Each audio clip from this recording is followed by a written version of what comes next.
Salam, selamat pagi, salam sejahtera bagi kita semua, jemaat yang dikasihi Tuhan. Sebelum kita memulai aktivitas kita hari ini, kiranya kita bersama dalam perenungan firman Tuhan. Kita berdoa. Kasih karunia dan damai sejahtera yang dari Allah Bapa, kiranya melampaui segala akal dan pikiran manusia, di dalam Kristus Yesus Tuhan kita. Amin. Saudara-saudari yang diberkati oleh Tuhan, renungan di pagi ini di hari Jumat, tanggal 14 Juni 2024, yang terambil dari kitab Bilangan, pasal 14 ayat 18. Demikianlah bunyinya. Tuhan itu berpanjangan sabar dan kasih setianya berlimpah-limpah.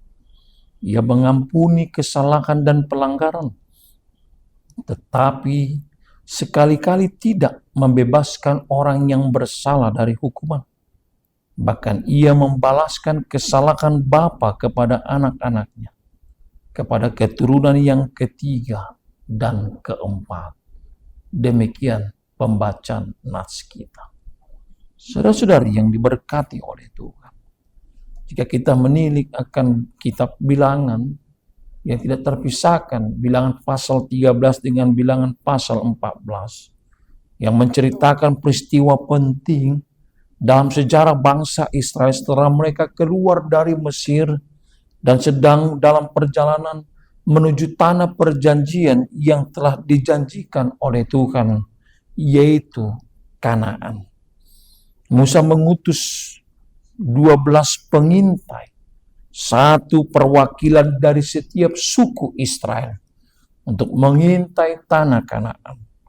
Setelah 40 hari, para pengintai kembali dengan membawa laporan. Para pengintai melaporkan bahwa tanah Kanaan yang akan mereka duduki adalah tanah yang sangat subur, berlimpah susu dan madunya. Namun 10 dari pengintai juga melaporkan bahwa kota-kota di Kanaan sangat kuat dan penduduknya sangat besar dan kuat, sehingga mereka merasa tidak yakin, tidak mampu, dan tidak mungkin untuk menaklukkan tanah orang Kanaan. Hanya Kaleb dan Joshua yang percaya. Mereka berdua percaya dengan pertolongan Tuhan, dengan kuasa Tuhan untuk menyertai bangsa itu, untuk merebut tanah Kanaan yang telah dijanjikan Allah kepada bangsa Israel. Mendengar dengan laporan yang negatif ini, bangsa Israel menjadi takut dan memberontak. Mereka meragukan janji Tuhan, mereka meragukan kuasa Tuhan, dan mereka berencana untuk menggantikan Musa dan menunjuk seorang pemimpin yang baru yang akan membawa mereka kembali ke Mesir, dan mereka ingin melupakan tanah perjanjian itu. Dan inilah nats kita, saudara-saudari yang dikasihi Tuhan. Dalam Bilangan pasal 14 ayat 11 sampai 19, Tuhan sangat murka kepada bangsa Israel karena ketidakpercayaan, karena pemberontakan mereka. Tuhan ingin memusnahkan mereka dan menjadikan keturunan Musa sebagai bangsa yang lebih besar. Namun Musa memohon kepada Tuhan untuk mengampuni bangsa itu. Musa berseru kepada Tuhan agar hatinya kembali kepada bangsa Israel, dengan alasan bahwa penghancuran Israel akan mencemarkan nama Allah di mata bangsa-bangsa lain. Maka di nats kita pasal 14 ayat 18, ini adalah bagian dari doa Musa kepada Tuhan, di mana Musa mengingatkan Tuhan dengan sifatnya, sifat yang penyayang, sifat yang panjang sabar, sifat yang penuh belas kasihan kepada umatnya. Itulah uraian dan untaian doa Musa kepada Allah, agar Allah berkenan kembali untuk memberikan kuasanya, menuntun bangsa itu dapat memasuki tanah perjanjian dengan penuh harapan kepada Israel. Saudara-saudara yang dikasihi Tuhan, apa yang dapat kita petik dari firman ini yang menjadi refleksi dalam hidup kita? Yang pertama, firman ini memesankan kasih setia dan pengampunan Tuhan. Ayat ini menekankan bahwa Tuhan itu adalah Tuhan yang panjang sabar, Tuhan yang penuh kasih setia, Tuhan yang peduli. Ini menggambarkan kesabaran Tuhan terhadap umatnya yang seringkali memberontak, yang seringkali umatnya tidak percaya dan bahkan tidak setia kepada Tuhan. Tetapi Tuhan tidak cepat marah dan Dia siap memberikan kesempatan bagi umatnya untuk kembali dan bertobat. Sebagai orang beriman, melalui nats ini kita diajak untuk bersyukur, menyatakan ucapan syukur atas kasih setia Tuhan yang selalu memberi kita kesempatan demi kesempatan agar setiap umatnya seperti Israel dan juga kita pada saat ini dapat menikmati kasih setia Tuhan dan juga akan kasih yang panjang sabar yang daripada Allah. Yang kedua, nats ini ingin mengajarkan kepada kita bagaimana keberanian untuk memohon pengampunan. Di sini Musa dengan berani datang ke hadapan Allah memohon pengampunan untuk bangsa Israel melalui dasar daripada sifat Tuhan yang penyayang dan pengampun.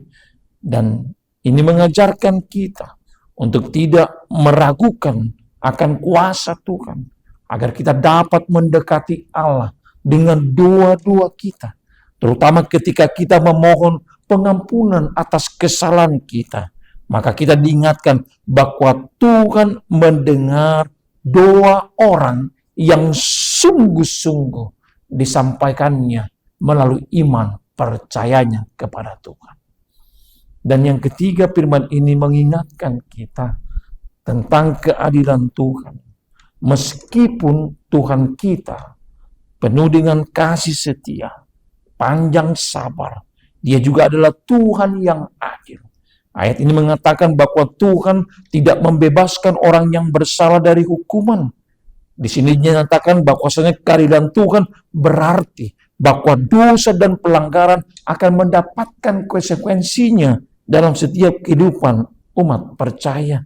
Ini mengingatkan kita bahwa ada tanggung jawab, ada konsekuensi dari setiap tindakan kita yang kita lakukan, baik kesalahan, pelanggaran kita di hadapan Tuhan.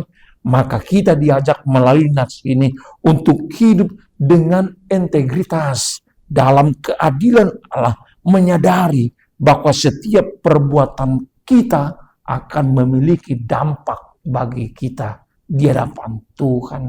Itulah keadilan Tuhan dalam hidup kita.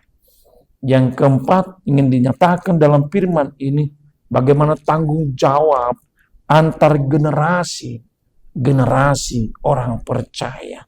Pernyataan bahwa Tuhan membalaskan kesalahan bapa kepada anak-anaknya, kepada keturunan yang ketiga dan yang keempat. Di sini dapat kita pahami dalam konteks tanggung jawab yang besar, tanggung jawab antar generasi bagi orang tua, anak-anak, cucu, dan juga bagi keturunannya. Bahwasanya di sini ingin kita diingatkan dosa dan kesalahan kita bisa berdampak pada generasi berikutnya.